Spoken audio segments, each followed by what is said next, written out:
आयुष्य नावाचे नाव या प्रचंड भावनांच्या समुद्रातून मंदावलेल्या गतीने पुढे सरकते. कधी एखादी लाट आठवणींची येते, कधी एखादी लाट अपेक्षांची, तर न कधी सांगता आलेल्या शब्दांची.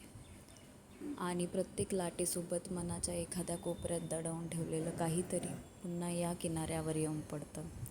माझ्या भावनांच्या लाटांचा आवाज या जगाच्या असंख्य आवाजांमध्ये हळूहळू पुसट होत चाललाय. लोकांच्या अपेक्षा, नात्यांचे अर्थ, आपलेपणाचे मुखवटे आणि जगण्याच्या धावपळीत कुठेतरी माझ्यातलं मीच माझ्यापासून दूर निघून गेले. तरीही नाव थांबत नाही. दिशा स्पष्ट नसली तरी प्रवास सुरूच आहे. कदाचित प्रत्येक समुद्राला किनारा मिळतोच असं नाही. काही नावांना फक्त स्वतःला शोधत राहण्यासाठी आयुष्यभर प्रवास करावा लागतो.